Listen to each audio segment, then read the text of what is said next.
Ջազի օրն է, որը նշվում է նաև ավանդաբար ջազային քաղաք համարվող Երևանում, Կասկադում մի քանի ժամ է, չնայած անձրևին հայ արտիստներն են ելույթ ունենում, երեկոյի ամենասպասված հյուրը վրացուհի Նինո Կատամաձեն է, այստեղ է մեր թղթակից Անահիտ Հակոբյանը, բարի երեկո Անահիտ, իհարկե Կատամաձեն շատ համերգներ է ունեցել Երևանում, բայց ոչ այս ձևաչափով բացօթյա, նա արդեն ելույթ ունեցել է։ Ողջույն Կարլեն, Կատամաձեն ոչ դեռ ելույթ չի ունեցել, բայց մենք այս ընթացքում չենք հասցրել ձանձրանալ, համոզված եղեք, որովհետև լսել ենք հայ արտիստների կատարումները, այստեղ հիշեցնում եմ, որ սա Երևանի քաղաքապետարանի և ջազի հայկական ասոցիացիայի նախաձեռնությունն է ու նաև մենք այս ընթացքում լսել ենք և հենց այս պահին լսում ենք հայ արտիստների կատարումներ, ուզում եմ նշել, որ չնայած անձրևին Կասկադը շարունակում է մարդաշատ մնալ ու մենք նաև զրուցել ենք այստեղ բացի ջազ լսելուց, նաև լսել ենք քաղաքացիներին, փորձել ենք հասկանալ նրանց տրամադրությունը ու առաջարկում եմ դուք էլ լսեք նրանց։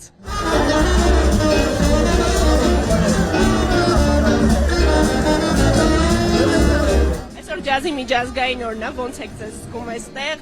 սպասված էր այսօրը ձեր համար, թե ոչ։ Այո, սպասված էր, սպասում էինք, մենք միշտ այս օրը ներկա ենք եղել համերգին, շատ սիրում եմ ջազ, հաճույքով եկել եմ։ Կա ինչ-որ երաժիշտ, որին հատուկ սպասում եք կամ հատուկ սիրում։ Սիրում եմ Մալխասյանին, անչափ, վայելում եմ նրա գեղեցիկ երաժշտությունը, Չիկոին, վայելում եմ նույնպես նրա գեղեցիկ երաժշտությունը։ Երիտասարդ տարիքում էլ մենք սիրել ենք, հաճախել ենք, իհարկե կլասիկից մինչև ջազ, մինչև ժողովրդական սիրելի բաներ միշտ եղել են։ Հենց որ բնական է իմանալով մեծ ցանկություն կար ներկա գտնվել։ Շատ հաճելի է, որ նման միջոցառումներ են կազմակերպվում Երևանում ու հնարավորություն կա անվճար նման մեծ ու կարևոր երաժշտական ժանրի ունկնդիր լինել, հնարավորություն ունենալ նման բանի։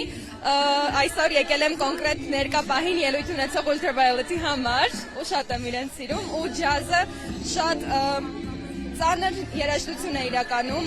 ոչ սովոր մարդկանց համար ու շատ ուրախ եմ, որ հնարավորություն կա հասարակության համար այսպես բաց տարբերակով ծանոթանալ իր հետ։